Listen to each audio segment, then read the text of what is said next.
Hello, everybody. I'm Felicia Day, and I'm coming to you live from San Diego Comic-Con. It's been 1,000 days since we had Comic-Con, and I've really missed it.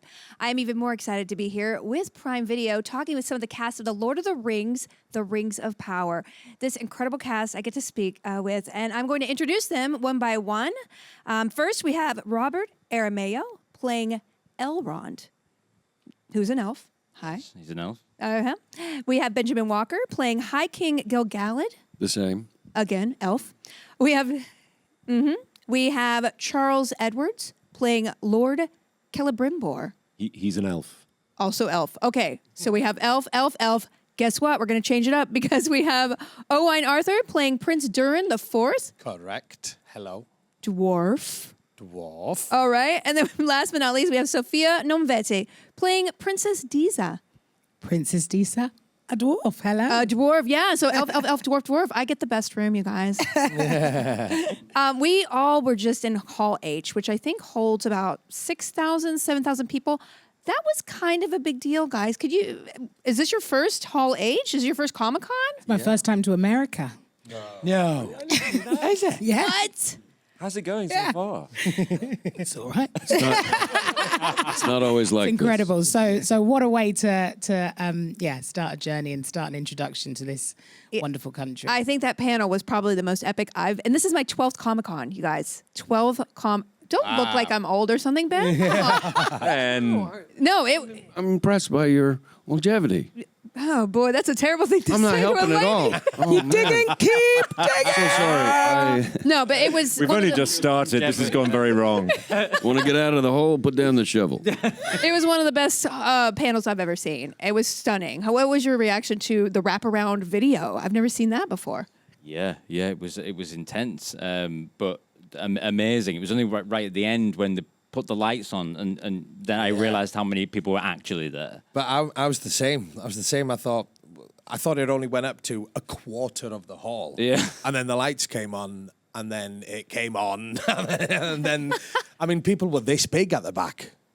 Yes. Yeah, it goes on and on. It's a vast Not sea. and I don't think they were dwarfs either. No, they didn't have to do the scaling thing, which I'm sure you Yeah, do a exactly. lot. We might use that. Yeah. Charles, have you ever been to a Comic-Con? No, it's my first time. And that was a hell of a way to start. I mean, it was extraordinary. The energy in there is really quite something. Yeah, the fans absolutely adored it. Yeah, And yeah. all the footage. Was that the first time you'd seen some of the footage? Some of it, yeah. Yeah. First time I have. Yeah. Oh, yeah, of course. Of course. Well, it was pretty phenomenal. In fact, we had an exclusive trailer for San Diego Comic-Con that was premiered, and people at home didn't see it. I'm just kidding. I'm going to show it to you, okay? So, you're well. Did you see that? I tease people. Good. Yeah, I'm a meanie. All right, you guys watch it and be dazzled.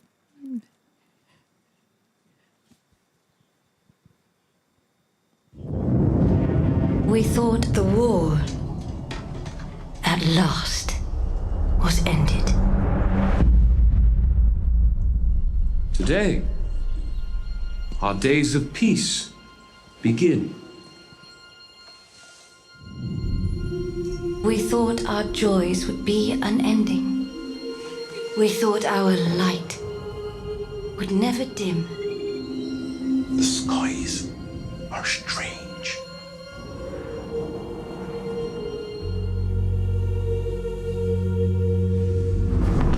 It is here, Galadriel. The moment we feared.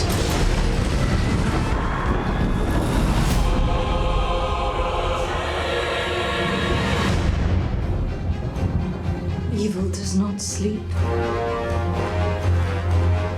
It waits. Beyond the darkness, tempting shadow, to bury us all beneath the mountain.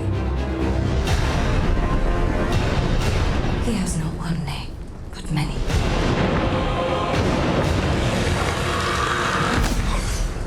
Have you heard of him, lad? Have you heard of Sauron?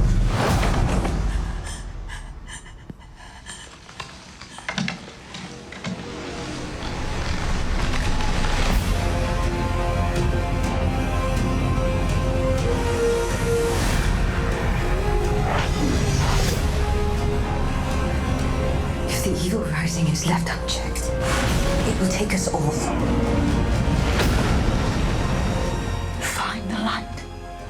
shadow will not find you. Together we can survive this! Fight with me.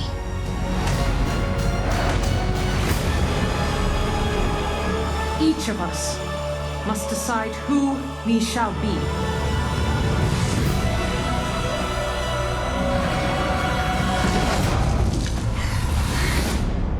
There can be no trust between hammer and rock. Eventually, one or the other must surely break.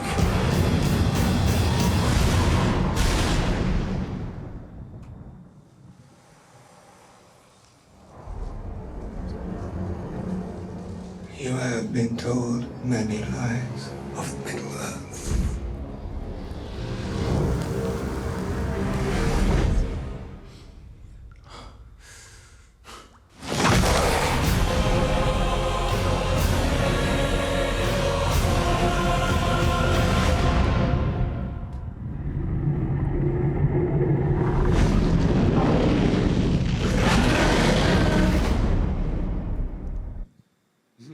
Was that a Balrog? Yeah. Wow. I don't know how televisions are going to contain this show. What were your impressions when you saw this trailer, y'all? Exactly that. I thought we got to get a bigger television. Yeah. Sophia, had you seen any of that before? I had a glimpse of it, and I cried a lot. Aw. I'm a crier. Really? Yeah.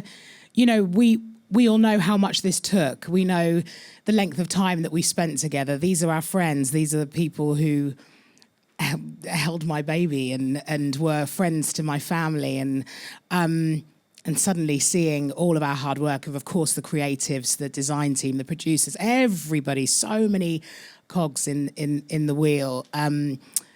Yeah, so it was a real emotional moment. And we're so excited to be able to share it and invite the entire world, fans of old and fans new, to come and embark on this journey that's been with us for so long. No, there's a beautiful camaraderie between you guys. Is it because you've been shooting for how long? For years almost, right?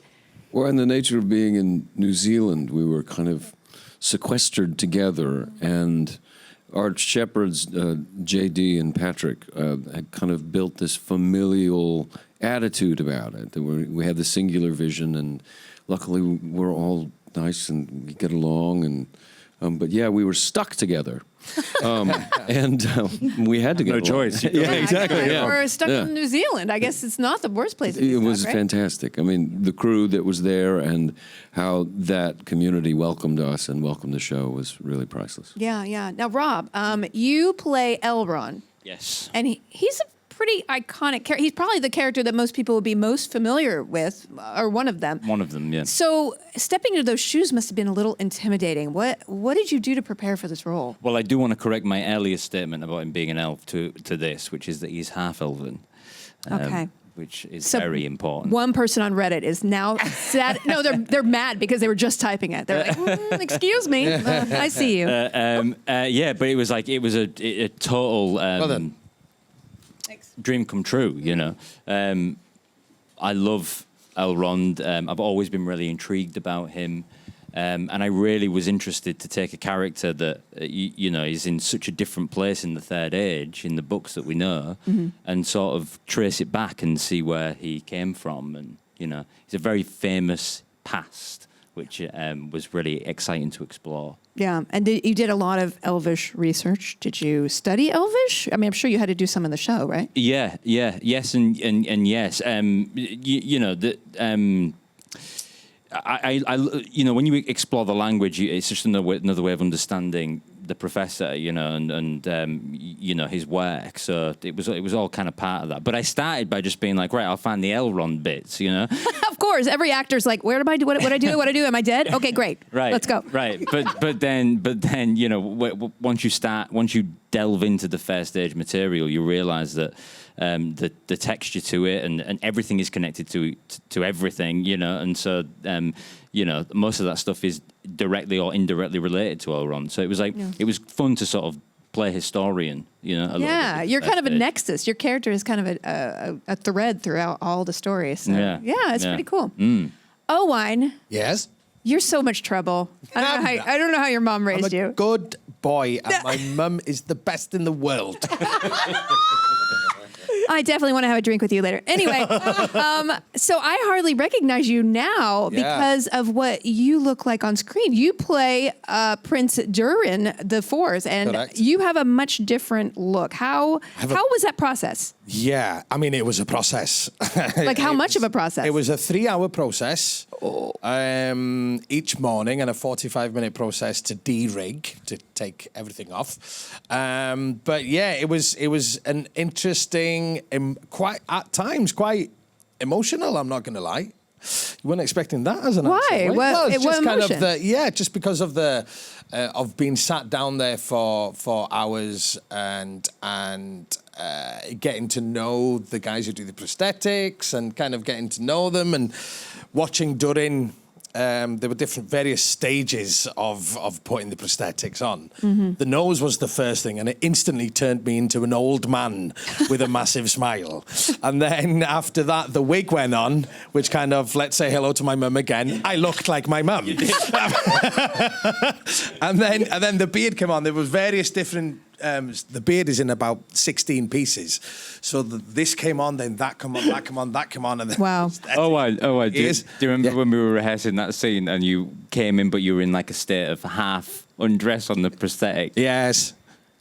And it was only halfway through the rehearsal of this dramatic scene that we realised that you look like your mother. I think, yes, yeah, this is it. Yeah. I look beautiful. You did look beautiful. Thank you. But it wasn't until every piece, there's two, we call them the nose cones. There were two little bits that come just above the nostrils here, not mine, but Durin's. And the second they went on, it was like, there he is. There he is. And then I was ready to kind of put my clobber on and go on set. Did someone have to feed you during that process? You had to be called before 3 hours before everybody else. Yeah, I mean, the amount of beard I've eaten whilst eating my lunch, kind of, because it just gets caught in the food. And believe it or not, I ended up just having smoothies. Oh. And nuts. Remember the nuts? Oh, that's a terrible diet. Yeah. Hilarious. And what about The lips had to come out like this. Yeah. And that was the only way I could eat them. And then I had to lick the salt off my fingers like this. It was a whole thing. I mean, I'm not going to waste your time here now. No, you talked a lot about it. I want to know more, though. I want more. How was it going to the bathroom? Oh, yeah, I told Charlie this story last night. I'm not going to mind myself having a wee. You're not? Okay. But it did. There are various. Oh, Christ. There are various zips and costumes that get in the way. And, I had to listen for it to hit the water. Let's move on. Wow. Let's move on. Now you know what it's like to be pregnant. But also, I mean... Amen. Yes. Yes, absolutely. Sophia, I cannot tell you what a thrill it was to see you up on the screen as the first female dwarf depicted from this world. I mean, how amazing is that? It's a miracle, both personally and career-wise. You know, she is the first female dwarf that we have ever seen on screen. And so to be attached to Tolkien's works in presenting that revolutionary television moment is an honour to host. It is necessary for the world's, for every single race and world that we live in, for females to be present. And so to uncover and discover and build her was an utter joy and an honour. And she's a boss of Durin. I can't wait to see you guys' relationship. I just want to say something personally, selfishly. For 6 years, I played World of Warcraft, and my secondary character was named Sugarlina. She was a dwarf, and she looked just like you. And I literally started crying when I saw you. Oh, my goodness. So you have healed many a raid, Sophia, for me. So you also had a really interesting story about your audition. Could you share that with the audience? Because I think everyone needs to know this. You are so incredibly powerful, just as a person. I really appreciate that. Thank you very, very much. Welcome. And I really appreciate that. it's so great to be able to have so many faces now to extend the accessibility for people like me to see themselves staring back at them in such a huge franchise. But the story of the audition is that I auditioned for this role 2 days away from giving birth. So yeah, my daughter was very much engaged, and there were many a midwife on speed dial saying, please don't go into London. But there I was, and I remember J.A. Bayona having to kind of haul me out of my camera test chair, and they were so grateful for me to be there. I then got the role, was gifted this amazing role when my daughter was then born, and she was just 5 days old, and we travelled to New Zealand when she was 10 weeks old, and there was a load of images of Deesa's incredible costume, and you'll see kind of little panels and stitching to the side, which were all removable. So in between takes, in between scenes, I was able to feed my baby and then shoot straight back on. My gosh. You know, that's what this role is representing. There's far more than what we see on screen for me to be able to play her. And huge kudos for the team at Amazon for supporting a new mother in this way, so that I could do it all. Oh, I'm getting chills. Deesa. I'm literally getting chills and tearing up, because it's a hard time in your life. We can do it too. And we can do it. Yeah, we can absolutely. do it too. And yeah. Shivers. So Ben, your story's not going to be as good. No, I'm just kidding. No, it's not. It is. You play High King Gil-galad, sorry. Yes. And in this trailer we just watched, your character says, today our days of peace begin. Right. It seems like maybe that's not... It's like, hey, I'm 2 days to retirement. You know, like, is Right. Is there a threat Where's looming? the story going to go? Yeah, where is it? But that's quintessential Tolkien, the inevitable resurrection of evil. Yeah. And Gil-galad in particular is aware of that. And if you go back to the books, the number of times he's ahead of the curve and kind of see darkness coming from around the corner. Yeah, that's what he's saying. Yeah, and your character is so haunted, and you know, I'm not going to spoil anything for people who are not super nerds of the source material, but you know, you have a very tormented, interesting arc, and how do you play that? And you know where it goes, but you got to play the moment. How do you kind of ground yourself in that? Well, heavy is the head that wears the crown, and it is hard won. I mean, that part of what we loved as the elves was the research. Every little nugget, even if it's not specifically about your character, it's a war that he would have lived through. And when you factor in immortality, you have to ask the question, when you've seen everyone you know and love die over and over and over again, how do you muster the strength for hope? When you've lost love over and over again, how do you fall in love again? And they do, with Middle-earth. Can you narrate every book for me to sleep to every single night? Because I could listen to you speak. Good night. I fall asleep when he speaks all the time. Yeah. Owain, go to your room. Owain, tell us that go back to your room. Now, also, when we're acting, he's just out. it feels like a very serious set. Like no one's having any fun. Oh, no. Awful. Yeah, awful. No, we always have a good time. So, Charles, Celebrimbor is a really fascinating character from the lore because you're so important. Yeah. Spoiler alert. I mean, should I say it? I'm going to say it. He's very involved in making the rings. No, don't say that. Darn it. Fired. Wait, and he's a lord. Lord so Celebrimbor. Yeah, Lord of technically, he's the Lord of the Rings. Not going to do any spoilers. Anyway, but you know, there's not a lot written about Lord Celebrimbor No. in the book. So how? I mean, as a nerd, you want to research, but there's not a lot there. How did you fill that out? Well, that's the best bit about this character is that there's a blueprint. There's more than one. There's a couple of 2 or 3 sketches of what he might have been and when he might have been, who his parent, what his heritage was. There are different versions. So and yeah, he in the Council of Elrond in Lord of the Rings. That is when we first, people who don't know his name from elsewhere, is when we first hear him named. Wow. And the other time is with the Doors of Durin at Moria when Gandalf's trying to get in, and Celebrimbor is responsible for the sort of what's it called, marquetry kind of beautiful signs on the door. So those are his 2 major contributions to the Tolkien world of Tolkien. But he's because you have an opportunity to fill in the gaps and to make your own decisions, informed, of course, always by the world in which he's surrounded. But little footnotes, little notes made in the margins saying should have made him this. Christopher Tolkien often referred to that about Celebrimbor particularly. Yeah. My father probably would have, if he'd remembered that he'd said that before, he would have done this with the character. So there's room. There's room. So much research. And were there experts on set for you to consult with, to ask questions? There were, yeah. Griff. Oh. And Rob. And Rob Aramea. That's very right. true. I mean, yeah, I want to say you definitely are thorough. Did you come into this being a huge geek about Tolkien, and then maybe, or did it just create a passion for you? A bit of both, really. I didn't know anything about the fair stage when I took the job, but I loved Lord of the Rings, and so when I got it, was kind of like a really great excuse. I mean, what I said earlier was true. Like I just felt like it was like. If he were here, he would know more than anyone. You know what I mean? I just kind of took the stance that it would be most fruitful to learn as much as I could and to sort of just throw myself into it, And I loved it because then it sort of sparked debates on set, Sounds like the best set. You're having arguments over Tolkien mythology. Debates. And we get paid for it. Yeah.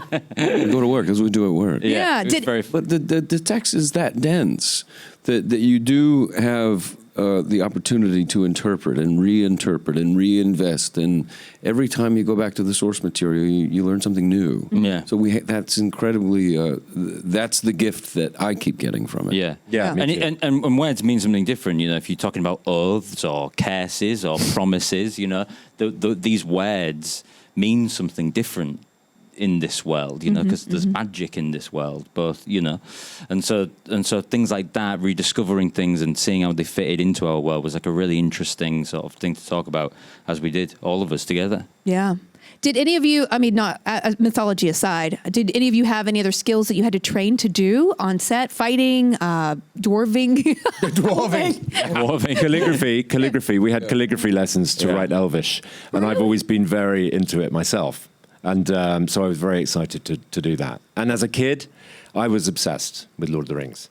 So age 9, 10, I was copying his Elvish script as a child. Wow. I wrote my own play of Lord of the Rings. I had I had the soundtrack album to the cartoon movie. Can we do it? I wanted do to. it. Who Yeah. would I be? Let's do your play. Thank God I found people who are interested in actually doing it. It's taken this long. I've got the script somewhere, but You dig it up. dig it out. Absolutely. But that speaks to as well to the guy who taught us calligraphy was this amazing guy called Dan. Yeah, he's great. And just going and spending time with him and seeing what he was working on in other worlds and things like that was like a great part of It's amazing. the process. I had to learn how to walk in a long gown. I mean, that definitely, we know that is acquired skill. Yeah.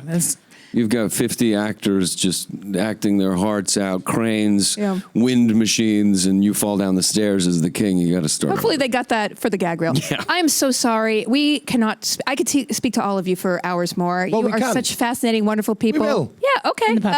But thank you for being here. Thank you, audience, for watching. And I hope that you remembered the trailer. Oh, yeah, I'll show it to you again. But be sure to watch The Lord of the Rings, The Rings of Power, September 2nd, only on Prime Video. Thank you so much for watching. Enjoy. We thought the war, at last, was ended. Today, our days of peace begin. We thought our joys would be unending. We thought our light would never dim. The skies are strange.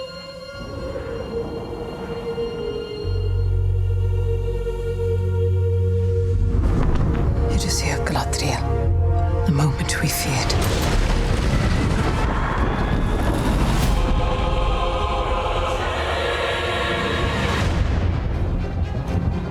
Evil does not sleep. It waits. Beyond the darkness, tempting shadow to bury us all beneath the mountain. He has not one name, but of many.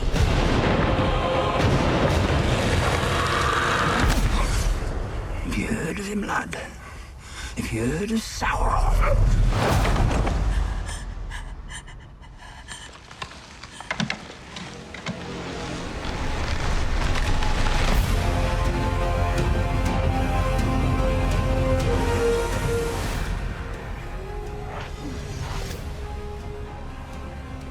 If the evil rising is left unchecked, it will take us all. Find the light, and the shadow will not find you. Together we can survive this! Fight with me.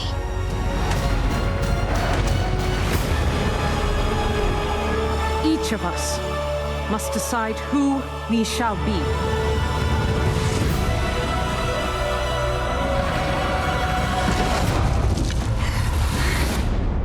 There can be no trust between hammer and rock. Eventually, one or the other must surely break.